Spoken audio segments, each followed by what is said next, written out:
4,500 বাতিলের সংখ্যা 4,500 ভোট 4,500 বাতিল। আর আপনি ওই যে ঘষা মজার একটা ইয়ে দেখাচ্ছেন যেখানে হচ্ছে 1,500-এর মতো, মানে আপনি যেটা পাওয়ার কথা সেটা হচ্ছে 1,500-র মতো, 1,500 আর 4,500, তাহলে ওইটার সাথে ইয়া করে কনফ্লিক্ট করে, যেটা আপনার 3,500-এর মধ্যে 3,000।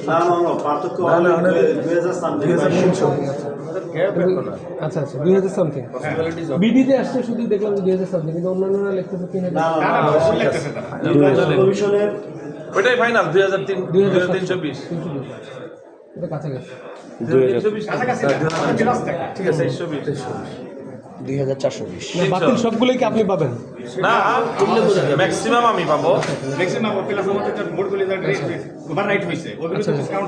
স্যার বাতিলের ধরেন যদি 4,000 প্লাস বাতিল হয়, 4,000-এর বেশি আমাদের থাকবে। আচ্ছা 4,000 না হলে 3,000 মিনিমাম।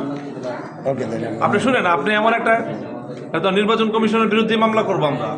আচ্ছা তো তুমি কেন ভোটারদের আপনি আপনি খালি একটা আইন ধরা দিলেন হবে? আপনি গণভোটে কি বলতেছেন? গণভোটে আপনি 3টে ঘর করতেছেন, হ্যাঁ এই পাশে লেখা, আপনার সিল মারতে হবে সামনে। আর আপনি আমার সেই সেম একই, আমাকে রিক্সা মার্কা বাম দিকে আর সামনে ডান দিকে আপনি একটা খালি ঘর রাখছেন। তো যে নাকি রিক্সা মার্কায় সিল দিবে সে তো বিভ্রান্ত হয়েছে, যেটা নাকি ধানের শীষের ব্যাপারে ওই আসলে কি হয়েছে যে সেম একই জায়গাটা এই ডানের অংশটা। হ্যাঁ, তারপর ডানের অংশ কেন খালি রাখবেন আপনি? ঢাকা হাটের কথা বলছেন?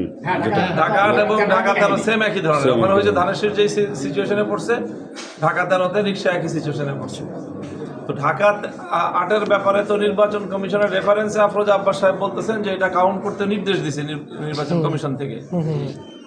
তো নির্বাচন কমিশন থেকে ঢাকা 8-এর ব্যাপারে এক ধরনের নির্দেশনা দিবেন। তো ঢাকা 13-তে কি আমরা কি সেই নির্দেশনা পাবো না? অবশ্যই নাকি না ব্যাপারে এরকম যে ছোট দলের হলে আমি একটা জিনিস ওই নির্দেশনা পেলে আপনারা রিটার্নিং কর্মকর্তা আপনাকে বলছিলেন যে আপনারা সাইন দিয়ে চলে আসছেন প্রিজাইডিং এর কাছে, তখন এই আপত্তি তোলেন নাই? চলে আসে। আর কেউ কথা বলে না, চলে আসেন। চলো